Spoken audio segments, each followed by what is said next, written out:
Why did communism and capitalism clash in the Cold War? Imagine a world where two powerful systems are trying to shape the future, each claiming to be the best way to run society. That was the scene during the Cold War. It was a time of tension and rivalry that lasted 4 decades. But why did these two ideas clash so fiercely? To understand, we need to look at what each system stood for. Capitalism is based on private ownership. People can own property, start businesses, and compete freely in markets. The goal is to encourage innovation and personal freedom. Countries like the United States believed that capitalism created prosperity and individual rights. They thought that when people have the freedom to make their own choices, society benefits as a whole. Communism is quite different. It is a system where the government owns property and controls resources. The idea is to make everything equal for everyone. The government plans the economy to ensure no one is exploited or left behind. The Soviet Union and its allies believed communism would reduce inequality and promote social justice. They argued that private ownership led to greed and unfairness. After World War II, the world split into two main camps. The United States led the West, supporting capitalism.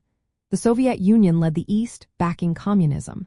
This division was not just about economics but about different visions of society. Each side saw the other as a threat to their way of life. The United States feared that communism would spread and take away freedoms. They responded with policies like the Truman Doctrine, which aimed to stop the spread of communism. They also created the Marshall Plan to help rebuild Western Europe and keep countries from turning to socialism. The Soviet Union saw capitalism as a danger to its security. Leaders like Joseph Stalin believed that Western economic aid was a way for the United States to gain control.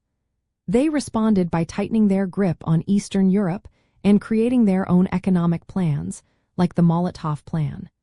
Both sides believed that their system was the best way to organize society. This clash played out in many parts of the world. In Korea, Vietnam, and Latin America, the United States and the Soviet Union supported opposing sides. Each wanted to expand its influence and spread its ideas. The rivalry also extended into culture, science, and technology. Both sides wanted to prove their system was superior. In the end, the Cold War was about more than just economics. It was about values, power, and the future of the world. Each system represented a different way of thinking about society and human rights. The conflict shaped history and still influences how countries think about freedom and equality today.